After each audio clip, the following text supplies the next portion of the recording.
Welcome to the Yo-11 podcast, mostly Vegas, no BS casino experience and more. Michael Trager is a casino and travel loyalty expert who also helps people turn their travel dreams into reality. And now your host, Michael Trager. How's it going, Michael? It is going very well. Thank you. I really appreciate that. And thank you for everything that you do, Movestro, especially for like keeping everything going while I've had a crazy month. So that's been much appreciated. And we're actually not even that behind. Yeah, we're doing good. Trying to keep everything up to speed as possible, especially when you were gone. But yeah, man, happy to do it. Yeah. So now we're back in black. Back in black. I did that just so that you would say there has to be like one moment of every episode where Movestro breaks into song. But there it is. That's the one for this episode. I'm sure I'll have one for the next episode too. Okay, we'll work on we'll work on that. And how's the world of Vegas happen? Anything really exciting you lately about Vegas? Is the city empty? Is nobody there? Right. It's well, you know what? I read today that at the end of August, Caesars will be dropping their prices across their properties. That might be in response to the slow summer. But we'll see. Rooms at Flamingo will be for $18 a night, from what I read. Yeah, so it could make it's a great deal, especially if you get those resort fees. If you get those resort fees covered, right? I mean, that's for those non-gambling people who can do it, and you can do that now with the new Caesars. Is it the Caesars Prestige credit card? I think you Yep. published an article about that, and you can actually quote creatively once again get Caesar's Diamond status. But I will argue that if you're going to get Caesar's Diamond status, there are much better ways to spend money on a credit card than getting that Caesar's card and doing all that spend on there. And I would highly suggest that you do it on a 10 times multiplier day with video poker. Yeah. Justin Vakula wrote the article, and he's got a way with when there's new cards how to make the most of it. So yeah, it's up there. It's doing pretty good. It's doing pretty good, Mr. Traeger, on What's on on on on YouTube right now. What? Blame your friends.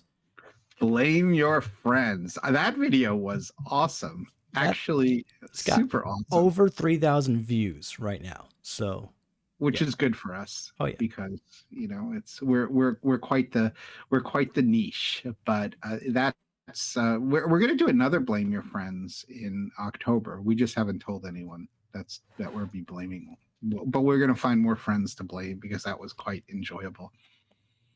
Yeah, no doubt. Well, and I'm sure they know now. As well as Wing Lei. Wing Lei was great, right? You were impressed by it. Have we talked about Wing Lei at all? We did not, but a video just went up last week about our experience at Wing Lei over on our YouTube channel at Travel Zork. And yeah, fantastic time. We had octopus. We talked about it, I think, briefly after you came back from Vegas. It wasn't octopus. It was jellyfish.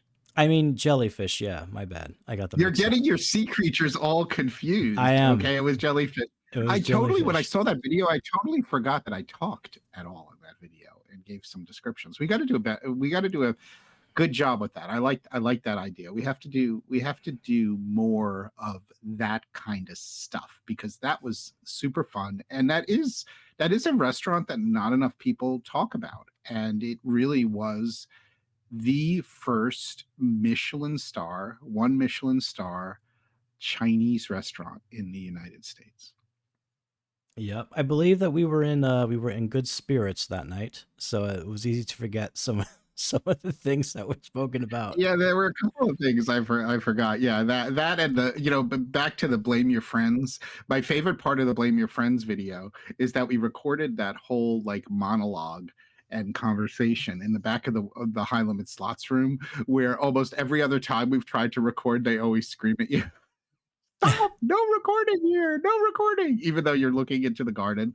So it's sort of amazing that for some reason we did that whole recording and nobody said a word that day. I guess we hit it at the right day, because remember that I think like a day or two later we went to record there, and it was just recording. We were doing a slot machine or something, or I don't remember what, and immediately someone came over to you and said, no recording in the high limit room, no recording. So Yeah, it was yeah. I very think it's because interesting. I managed to hide behind those two machines right before the window and right before the chairs, and they didn't see me with the camera. So I was standing there on purpose because I feel anytime I stand there, I never get caught. As soon as I leave, go outside of that by like a centimeter, oh, no recording, and everyone freaks out. So No, no, it's awesome. Really, really, really, really good stuff. And I've been thinking about a lot of Vegasy things lately. But I think you have a news story which relates to a conversation that we've touched on before. that indeed. Let's get to the news and views. The MGM Grand Hotel and Casino in Las Vegas just debuted beautiful renovated rooms as part of the $300 million overhaul of the hotel's main tower. The full transformation, slated for completion by year's end, nods to the disco era without being overtly Studio 54. The redesigned rooms are by Gensler, a top hotel design firm. The Gensler design overhaul reimagines the iconic Las Vegas property with a bold palette balancing neutral tones with chambray, navy, and slate alongside walnut, eclectic carpeting, and tailored headboards. All rooms include upgraded bathrooms with walk-in showers, integrated illuminated closets, blackout drapery, wall-mounted smart TVs, and bedside charging stations. Minibar units also include guest-use refrigerators. In the case of the 1,500 square foot, 2-bedroom Skyline MARQUEE suite, the elevated touches also include a billiards table overlooking the Sphere Las Vegas. And that's going to do it for the news, and now for the views. Michael, what are your thoughts? My thoughts are also, before I forget, I think also Mark dropped an article on Travel Zork about some of the MGM stuff also. I think that was a couple weeks ago. Yeah. About the MGM renovations. I think it's a pretty cool it's a pretty cool group. It's a great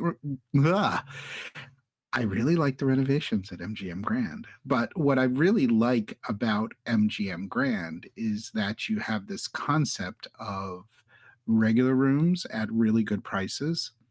And then also you have some really good suites, including the 2-bedroom suite. I think we have a page on the travelzork.travel website about that 2-bedroom suite, and it's actually a real like build out 2-bedroom suite. It's not a 2-bedroom suite that's really a 1-bedroom with a connector. So it's great for bachelor parties and things like that. And the price point is much better than many other alternatives. And on top of that, then you have the ultra exclusive. I love that ultra exclusive, fantastical SKYLOFTS. IMG SKYLOFTS at MGM Grand. So you have all of these different price points, which I think is pretty cool, because I talked about this idea of potentially, you get a Skyloft for entertaining and the brilliant butler service and the ability to like do private dining and everything in the suite from all of the different venues at MGM, which is awesome, and you can entertain there. But if all your friends can't afford to stay at Skylofts or aren't at that price point, they have other options at MGM.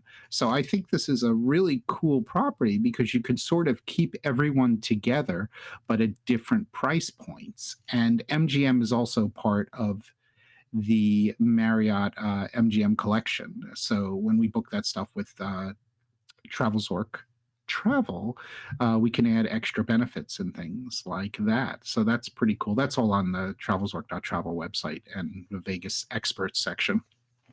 But also, I'm noticing on these room renovations, the other cool thing that I notice is that they have mini bar units also include guest used refrigerators, and I think the first time I saw that was at Resorts World Las Vegas. I remember at the Conrad where they have like a mini bar and then they have like a mini refrigerator built into mini bar where they don't have the mini bar stuff, and I think that should be a absolute requirement everywhere in the world. That I think mini bars are great. They serve a purpose, but I also think that you should also have either a separate refrigerator or space in the refrigerator, like a split, where you can use it for your own things so that you don't have to try to move things in the mini bar and get charged for them and then argue about it if you have stuff to do. Wouldn't you agree that every room should have, it has a mini bar and a personal fridge space?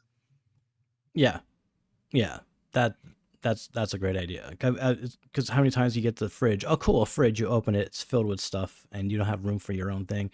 So it's always a nice touch to have like that personal fridge. Yeah, I think so. Because you don't have to like try to balance something on top of stuff inside the mini bar, which never works out very well at all.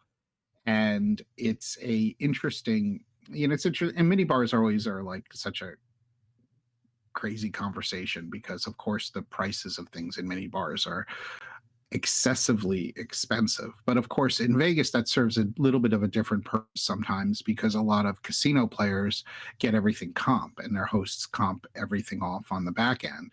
So their mini bar purchases get comped. So a lot of times in Vegas, there are people who are less worried about the actual mini bar prices. One of my arguments, and one hotel that comes to mind, I don't know why, is in Wachusett in on the Cape in Massachusetts. They went with a mini bar pricing scheme where they only marked up the mini bar stuff a little bit. And I thought that was sort of brilliant. So, sort of to encourage you to use the mini bar and have you not feel like you're getting ripped off. And I often feel like it's sort of, optically a mistake. And I understand that they love getting, $9 for a Snickers bar or something crazy like that in a mini bar, and you can go to Walgreens and buy a Snicker bar for Movestro. I'm counting on you. How much does a Snicker bar cost? Between $1.50 and 175. Okay, thank you, sir. So instead of charging $8 or $9 for a Snicker bar, maybe charge $3 or $2.50, so that you are paying a little bit of a convenience fee for getting something out of the mini bar, but you're not like totally being destroyed by the price. Don't you think that would make so much sense? And then everyone would be happy. And I think more people would take stuff from the mini bar. I agree. Yeah, a lot more people would be happy. A lot more people would take more stuff. It was like $9 for a Snickers is. It's like, forget it. I don't want the Snickers that badly, but you might want it for 250. Get that. Right. Or even three or even 350. I think it's one of these, this is the thing that we talk about.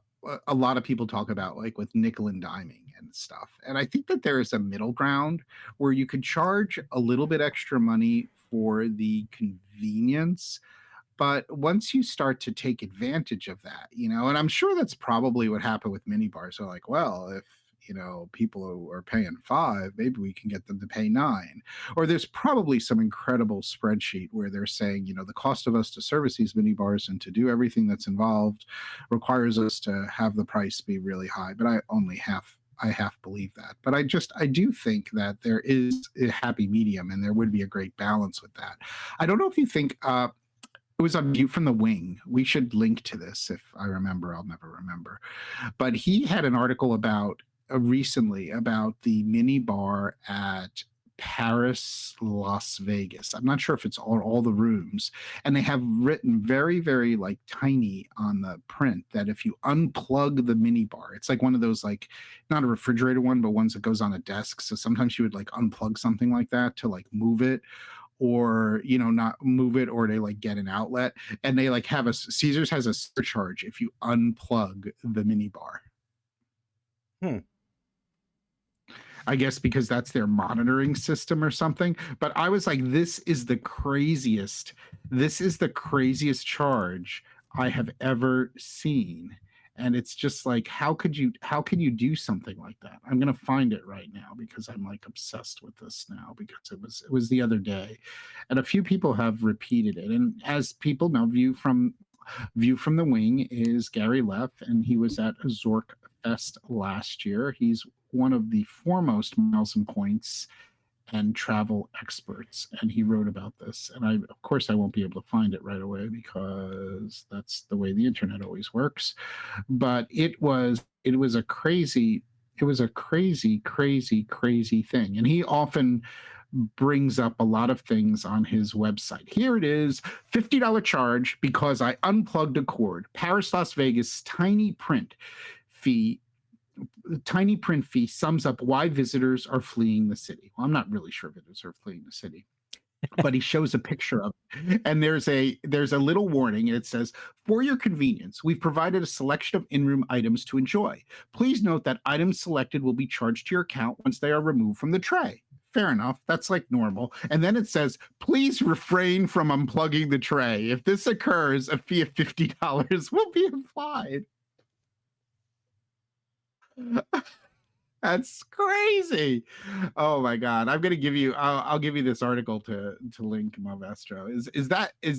Okay, admit to me that that's not the craziest thing you've ever heard. Well, do you get it? Is the sum total of everything on the tray worth more than $50? Because if so, that's a good deal. You know, if you unplug the tray, they have to figure out what to charge you, so they just do $50. You know what I think they're trying to what they're saying is it's one of those touch sensitive things, right? Right. So you remove an item and it's plugged in, and it transmits that you took the $10 Pringles. So you've taken the $10 Pringles, but if you unplug it, it can't transmit it. Whereas like a regular mini bar, you can't get to the plug, right? You can't get to the plug to unplug it. So they're thinking that you're going to unplug it and then eat all the stuff and then plug it back in. That's what I'm wondering. I'm like, what is the if I ever stay at Paris and I find the sum total of everything on that tray is at least $150, I'm unplugging that tray. I'm gonna eat everything, because I mean, damn, that's a deal. You're gonna eat everything on the tray. Everything, out of spite. I'm gonna eat everything on the fucking tray. Out of spite. That's it. Anyway, that was a crazy. That's just it's just, yeah. I wasn't really thinking about it. I don't know why that came up. I don't even know why I went on this little thing. But anyway, back to MGM Grand. I think these renovations are great. I think they've done a great job. Check out the article on travelzork.com. The main question is, and you said this to me, is this a glimpse of kind of what the renovations are going to be like for SKYLOFTS? And that's going to be interesting to see, because SKYLOFTS are still magnificent.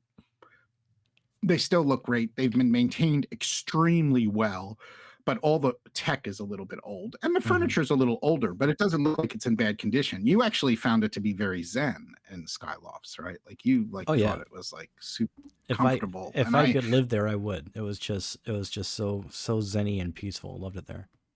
Yeah, and I think they're going to get rid of the infinity tubs, but the sauna was amazing. You know, the steam sauna in the shower that fits 12 of your closest friends. So that, who knows? I guess it is. I don't know. Do you think the same design firm is going to do SKYLOFTS? That's a good question. I don't see why not. I mean, it makes sense they would go with the same firm that's doing the rest of the rooms. So, yeah, probably. Yeah. Let's see. So something to look forward to. The big question is going to be, will SKYLOFTS, because there's certain days where SKYLOFTS is an incredible value, especially with the butler service and with the stars, the Marriott Luxury Stars benefits. The question is, will those value days go up in price once the renovations are done? And that is going to be a big question. My guess is probably yes. I think SKYLOFTS is slightly underpriced on certain days when occupancy isn't high, just for the simple reason that they're a little bit older. And we'll see what happens with that. But it's a great product. It's a beautiful duplex. The views are amazing. The service is amazing, especially the service standards. So it'll be interesting to see. Thank you for sharing that today on the news, because that's a topic that I really love. No problem. Let's get on to the teas.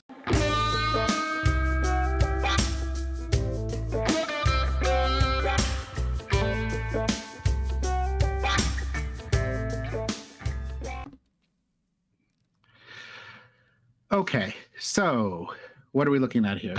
Oh, do we have a slide up? Yep, tweets. Yes, you have the first slide. Yes. When we talk about Sean who is ATX Vegas fan, on the Twitter. Are we allowed to call it the Twitter anymore? I still like to call it the Twitter, the X. The X just doesn't sound right. He said that, our information at TravelZork about comps and maximizing gaming and travel value is impeccable. Impeccable is like one of my second favorite words after fantastical and fabulous. But one of the things that I said is, I thanked him for that because that was very kind. And I said, I think the constant struggle is that things are always changing. And I try positive, since change is not always bad. Accepting the challenge to maximize your loyalty program perks still remains one of my favorite topics. Also, never forget, try to set goals and also try to stick to a plan. There's nothing wrong with modifying or shifting your plan, and that's sort of what happens in Vegas. But even just having a plan in your mind can be helpful. And I probably think too much about this stuff. So that was something that sort of piqued my interest with regard to talking about some of the things that we're going to talk about today. And one of the another tweet I wanted to bring up was Boondocks, who talked about his trip planned and his first trip on the books for Hard Rock Hollywood, and thanking us for helping him out with that. And I loved having a conversation. I love talking about comps and how to maximize your comps, and also how to sometimes get connected at a property. This is when it's great to remind you that we have an email, which is tips@travelzork.com. That's tips@travelzork.com. And if you ever have any questions about comps or loyalty or something you'd like us to talk about on the show, it would be wonderful if you sent us an email to tips@travelzork.com, because we would love to, hear from you about those kind of things. And I was talking to Boondocks about Hard Rock Hollywood, and I think that came up because of the post I did about my offers, which I think is the next slide. So I was sort of joking a little bit. And I said back a couple of weeks ago, I was glancing at some dates and prices, and my local casino has to be one of the most expensive casino properties in the USA, especially on weekends. The norm or normative for room rates is $500 to $900 a night, which is crazy, right, Movestro? Yeah, that's a bit for much. regular rooms. Yeah, that like makes Vegas look cheap, right? It does. Almost. Even on weekends, because even on weekends, usually Wynn is not, I mean, unless it's a high capacity weekend, they're not consistently on those prices. And I was sort of joking because I was looking at my offer calendar, and the offers were, I had complimentary nights. So of course I booked them because the computer told me I would save $1,807 if I booked them. That's pretty awesome, right? Yeah. As well as the fact that I happen to have status at Hard Rock because I did a status match. And then moving on to that, somebody brought up a question, which is a little bit further away from exactly what our topic was today. But they said they basically asked, like, do we, and I've been asked this before, but we've never really addressed it before. And they basically said, is, like, do I get these rooms? Do I get like comp rooms because of, what we do here at TravelZork, or like talking about properties and things like that? And I went on to say it's a super legit question. But this offer was a legit marketing online comp offer based on my offers and my theoretical, most of which are from prior play at Hard Rock Atlantic City. The calendar for Hard Rock Hollywood is very tricky. And this is one of the things I talk about with maximizing points. And rooms can disappear quickly. Since I was looking at the calendar, and I don't really want to book with a host unless I plan on really playing a lot. My last visit in February was super last minute, and everything was at capacity. So actually, for that trip, I was given a host, a friend of a really good host of a friend hooked me up so that I would say they gave me a bit of grace and they pushed through a comp room for Saturday night. And that was just a one night stay. And I got exceptionally lucky on that stay at check-in. And I checked in later than I think a lot of people check in on a Saturday, which was after 4 p.m. on Saturday. And also a lot of people show up on Friday and they bumped me to a smoking suite when I asked very kindly. And it was a smoking, I basically asked for a smoking room and a guitar tower, and the woman was really nice. Maybe she liked me, and she said, "You know what? I'll actually give you a suite, but the only thing is you've got to be out of it." Now, my notes from that trip are rather limited, but when I brought a bankroll of about $4,000 to what I call pissing around on slots with one of my good friends for about 6+ hours that night, because I was really there for an event into the morning, and I earned, I don't know, somewhere over 500 tier, and I was also bumped to Icon through a match. And I ended up losing a couple hundred, though that doesn't really, I mean, win, lose. I mean, it has to do with, slot machines or slot machines. Anything can happen. Of course, I tend to be rather careful with denominations and things. So I'm pretty sure that my prior visits to Atlantic City, where I had much more lengthy play and it was much stronger, helped my overall hard rock theoretical. But my play wasn't that awful for that one night in February, where it still kept me to the point where I'm getting comp rooms on the calendar, but it's not as consistent as I would always like it, and you sort of have to grab them because they disappear. So that's it. I also went on to say that my current calendar Hard Rock, yeah, basically was a lot of comp nights for sure. All weekdays. Weekdays are never a problem. It's really the weekends that are a problem. So what I have to do, one of my points of maximizing, comps, is paying attention to these calendars. Like, you have to be a geek. Some of this comes from the miles and points world. If you are not the biggest player who is always relying on a host, and the host is always going to give you comp rooms, then you need to look at these calendars. You need to pay attention to the emails you get. Emails are important that tell you might have free rooms or offers. You got to pay attention to the app. And then once you pay attention to the app, you've got to look at the calendar and see if you have the free rooms. And then if you do see the free rooms, especially if they're on weekends in a high capacity property or the date you want, you need to book now and ask questions later. That's really, really important, because all of these comp rooms can be canceled 72 hours before. And I know so many people that look and they see their comp rooms and they see something and they ponder it and they think about it, and it's analysis paralysis. And then they come back 6 days later and the comp rooms are gone.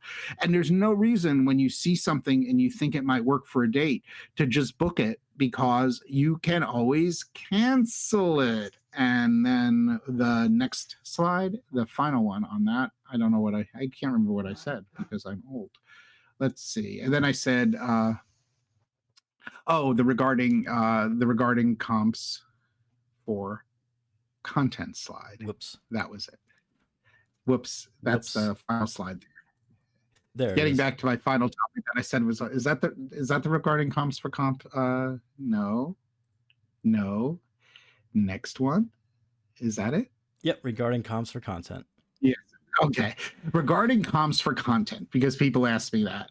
The only time that I can remember getting a pure content casino comp, hotel comp based on travel sales and content, was at Park MGM a few years ago to do a focus group with MGM that I was invited to, and also to preview the new Bellagio rooms. That included the hotel and a lot of nice food and beverage, including a great social event at Mayfair Supper Club at Bellagio, which I thought was fabulous. I would say, to the best of my knowledge, I've not had one hotel media comp for casino property. I've had a few non-casino luxury travel ones in the past 2 years.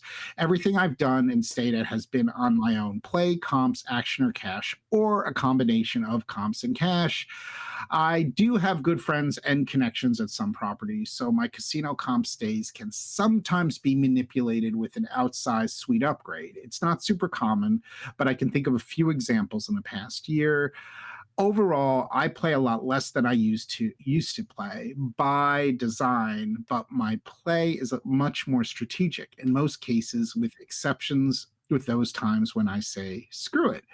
So that is my story. So I wish I was, people were just throwing free rooms at me because, I'm here with Movestro. They probably do it because of Movestro, not because of me, because he has a better voice than me and he's cuter.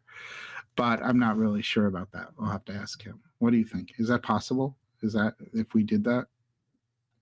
I don't think it has anything to do with me whatsoever, but thanks for that, I guess. Okay. But I think like, okay, so back to the topic on hand. So surviving the casino comp game. Can you survive? Yes. Does it always change? Yes. Do we have all the data and the details? No. But one of the keys to doing better with casino comps is playing the right games. And I will argue with everyone out there, you just can't play slots. You've got to stay away from slots. Please don't play slots because slots are really, really difficult. They're really, really difficult because they have a high house edge. And also, most of the slots that everybody loves are super high variance. So, being the kind person that I am, I would say, or don't make slots the majority of your play. Make it a smaller portion of your play, and play video poker, because video poker can be super duper fun. It really can be. There are so many different varieties, and there's multi-hand varieties, and there's super times pay. And even though the pay tables in most cases will not be as good as they were years ago, and they will not be full pay, you still have a much lower house edge than you have with slots. And the variance in most cases, if you choose your games properly, is much better. Yes, I know someone's going to say to me, but I don't earn as much for video poker. I don't earn as much in comps, or I have to play more in video poker.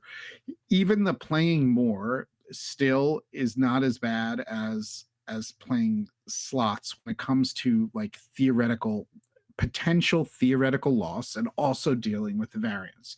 So I would say if you can integrate video poker into what you do, that is going to be a great way for you to be able to deal with the comp game. And remember, it's a little different than when we used to talk about video poker a few years ago, because we always used to talk about full pay, but you got to play full pay, which means that the pay tables, like they're like 99% games.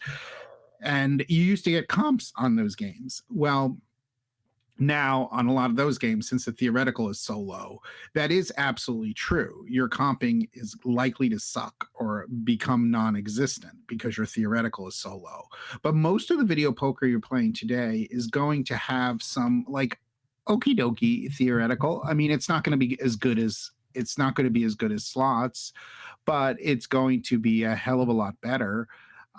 It's going to be a hell of a lot better than slots. So it's, you can still do okay as a video poker player. And maybe that's just it, since we're not as focused on full pay because we don't have the full pay machines. Now, when you have circumstances when a property does have full pay and short pay video poker machines, that's when it's going to get a little tricky, and you're going to have to do some analysis there, because sometimes playing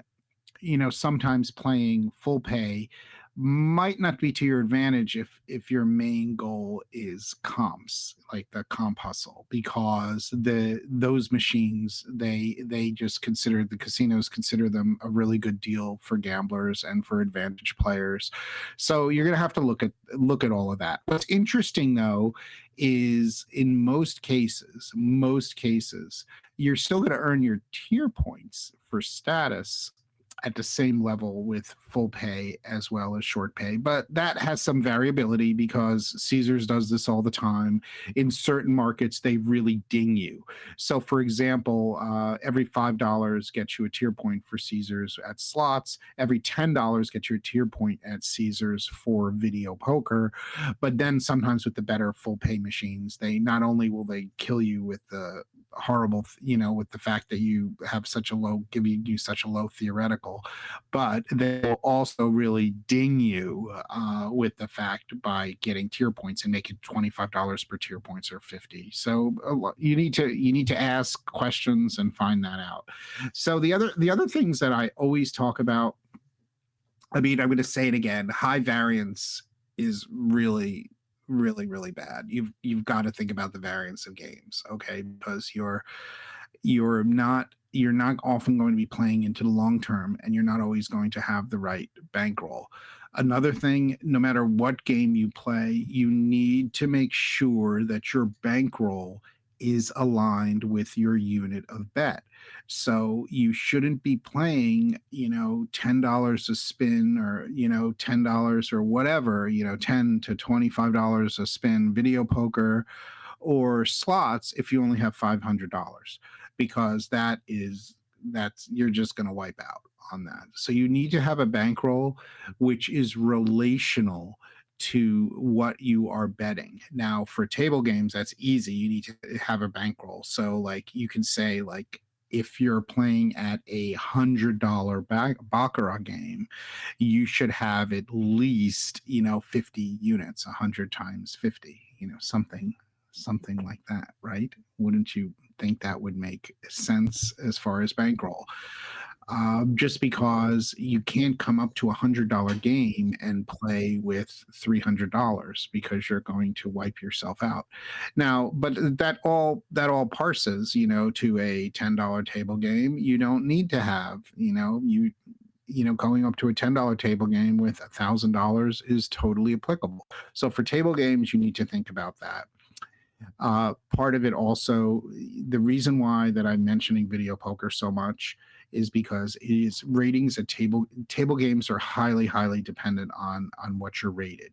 And while ratings are often subjective, except at properties that do everything by RFID, cough cough, Resorts World, where the computer is actually rating you because they're using RFID, a lot of times you can hustle your rating and get a little bit higher rating. But in most cases, you pretty much so today, to get any significant kind of comps or good room offers or marketing offers, you need to be north of $100 average bet. And since that often makes people very uncomfortable with bankroll and also with wagering, that's why I talk about machines, and a lot of people do. I mean, I've noticed over the years a lot of people have transitioned somewhat to slots because they enjoy them, they're fun, and also because the comps accumulate much faster, but also the losses overall accumulate much faster. Is that a good way to say it, Bovestro? Right? Slots are tough, Yeah. right? Yeah. Really tough. I mean, I would say, would you agree or disagree with this? I think because of the types of games that people like, that are so bonus structured, high variance bonuses, I would say it's gotten worse than it was years ago because of the type of games with regard to winning. I don't think, like, I think people, like, mistakenly, when you read the Vegas boards, and I know you read a lot of these message boards, like Facebook groups and things, people often say, like, oh, the machines suck, they're just sucking all my money, they don't pay. But I don't think the house edge has changed that much. I think it's really the variance and this, like, heavy bonus kind of structure. Would you agree with that? I think that's sort of like, that's the feeling that I get. It's a mixture of things. Over the course, ever since 2020, the slot machines have been tighter downtown than they have been on the strip, which is completely abnormal. So if someone's used to focusing their play Really? down, yeah.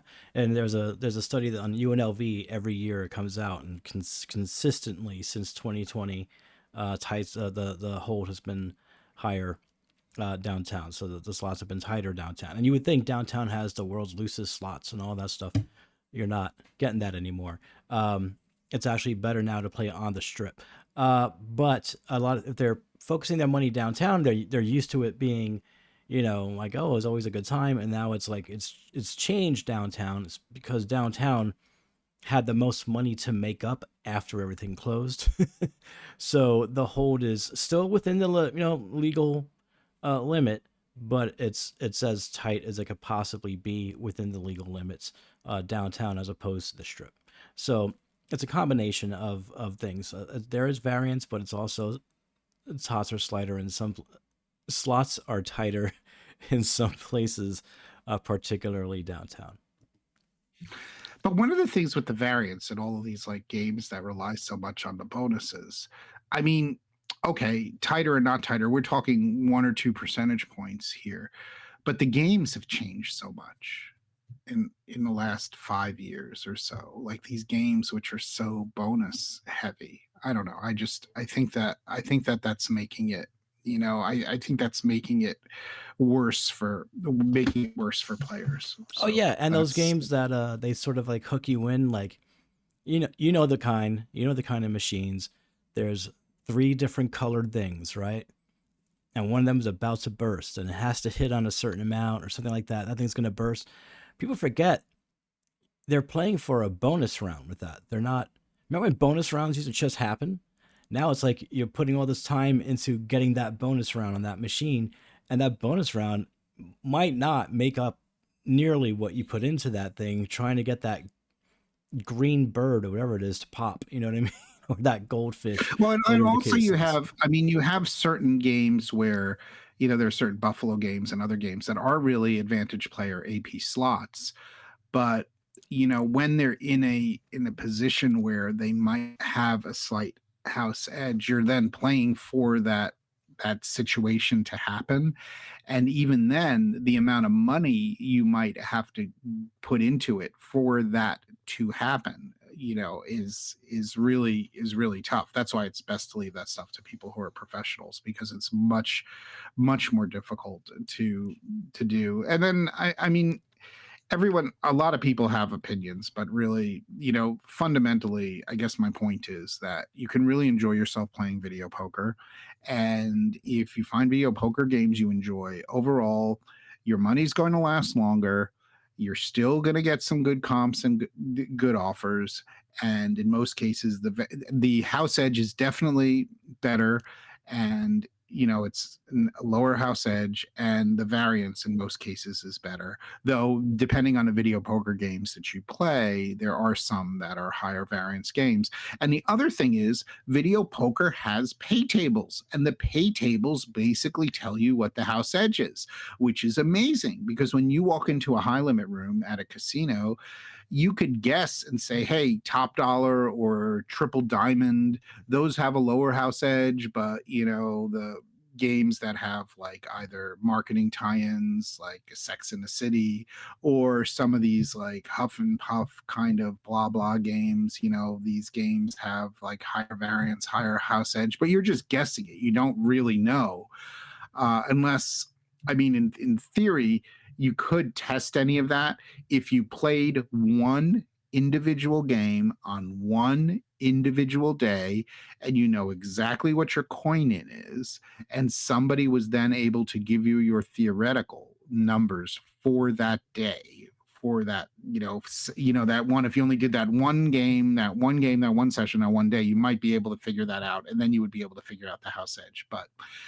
I don't think many people are doing that. So I think that's everything I have for you. The other thing is this whole concept of, another thing that comes up all the time with maximizing comps, is when to burn offers or not use offers or not play as strong, or maybe you played really really strong because you were winning, or because of you had more bankroll, and now you've gotten a really good offer and you come back, but you're worried that you're not going to, if you don't play as much.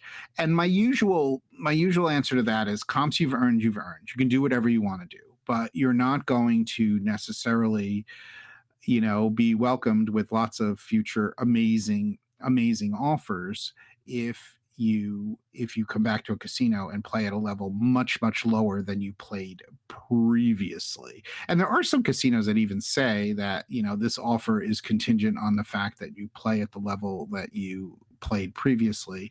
But in my opinion, and this is 100% my opinion, when you check into a comp room and you sign and you've checked it in, that's a contractual obligation at a price. And I have never heard of somebody being re-rated, or a comp room being changed. I think they try to scare you with that. I mean, I'm not advocating necessarily testing it. I think also there's probably a decent middle ground. Like I was explaining to you, like I played much stronger, much stronger at Hard Rock in Atlantic City. And then I was there for a one night stay. So it was a very short one night stay. And I still, played for quite a few hours. And I just didn't play as strong as I played before. And that was fine. And it wasn't like I was on, I mean, part of it is like how far off you are and how far you're going to take it. If you played really, really strong on a last trip and you get invited back for 3 nights of suite and $500 resort credit and $1,000 slot play, and you basically take the $1,000 slot play and barely give any play, then you could be blacklisted. Your offers could drop substantially. So it's about extremes. But if you came and played half the amount that you played the last time, your theoretical will take a hit, but it probably won't take as bad of a hit, and you'll probably still get future offers and everything should sort of be okay. So you have to think about that a little bit. I do think that some people, both extremes are bad. I don't think you should come back and feel that you need to play more than you feel comfortable playing or can afford to play because you've been given a really good casino offer. But on the other end, I think coming and not playing at all, I mean, it's sort of let's just it's you against the casino. That's fine, but you shouldn't be upset if you get totally cut off, because you probably will get totally cut off if you do something like that. So you just have to think about the value of whether, do you really want to be cut off from this property. And I think part of that is you need to think about like the big picture in the future. Like Resorts World now is hurting. And I know a lot of people who, went to Resorts World, claimed a lot of free play, but didn't necessarily play very much there. Well, they're not getting these amazing offers for Baccarat tournaments and other things that are happening now. So now, not that you can necessarily predict that kind of stuff, but it's just something to think about. And always protect your theoretical. If you're not working with a host where everything is really handled by the host and a host has huge amounts of discretion and a host knows you and the way you play, I would say keep your play consolidated to, large days of play, whatever that means. So if you're there for 3 days, maybe play strong on 2 days and don't play one of those days. Maybe, don't start a day of play on the day that you're leaving. These are all things that I think matter more to people who are just totally dealing with the comp algorithms. And another thing, I mean, and a lot of like nobody knows. Like one of the things people ask all the time, well, I've got an offer to stay at Bellagio and I'm staying at Bellagio. Does it really matter if I like do some play at Bellagio and then I bump over to MGM and then I go over to Aria? Well, they're going to tell you it doesn't matter. It doesn't matter. As long as you're earning the tier points and the credit for MGM, it doesn't matter. It's in the system and it's in the day. I don't know how much I always believe that. And if you're working with a host and a host takes care of everything, yeah, who cares? But these properties are competing against each other. And I think, personally, if you want to, why take the chance? If you have a Bellagio offer and you're staying at Bellagio and you want to get Bellagio offers again in the future, then consolidate all of your play at Bellagio, consolidate it into large days of play, the least number that makes sense for the visit. I just wouldn't chance it. The same way I don't chance things with casino day. I don't like to fool around with getting too close to the end of a casino day. And I do think the day matters. Does it matter less now than it used to? Probably. But a casino is always going to tell you things like, oh, use your card all the time, make sure you accumulate a point. Oh, it doesn't matter which properties you go to in the system, as long as you play at our properties. But I mean, what else are they going to tell you? That's what they're going to tell you. So just be what I mean, maybe just err on the side of caution. Like why do you have to play at a different property than I mean, in the same group if you're there for a Bellagio. So if you want to go play at a different property or try your luck at a different property or things aren't lucky, then go over to a Caesars property or go over to Win or go somewhere else and accumulate in another program. Anyway, that's just my opinion. I'm curious about other people's opinions on that, but like I said, casino loyalty doesn't like to always give you all of the clues. And remember, this stuff is always changing. All right, good stuff. Before we get going, is there anything on your mind or anything you want to share? Ooh, yeah, I forgot to say one thing. We are going to be doing some master classes on the Sunday of ZorkFest weekend, which are totally optional for people who are ZorkFest ticket holders. And one of them is going to be comp maximization and video poker. Another one is going to be creative spend, which is going to help you figure out how to make those credit card bonuses when you get a new credit card and they say something to you like, hey, you need to spend $5,000 in 3 months to get the 100,000 point bonus. So anyway, these master classes will go on sale in August.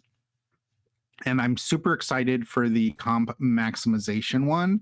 I'm also, and video poker, because this is the first time. And I think we're going to have some hands-on video poker stuff. And we're going to we'll talk about all the pay tables and strategies and how to learn strategies and how to play video poker, properly. So this is like super duper duper exciting. And also creative spend is great. And we're also going to have one other masterclass. The titles and times are all listed on ZorkFest.com website under the additional add-ons. And that's about all I have for you today. All right, and that's going to do it for this episode. Luxury travel booking, travelzork.travel. Visit us at travelzork.travel to plan your next amazing vacation, not just Las Vegas, but anywhere in the world. And be sure to catch up with us on social media. You can find us anywhere. All social platforms are at TravelZork. We'll see you next time.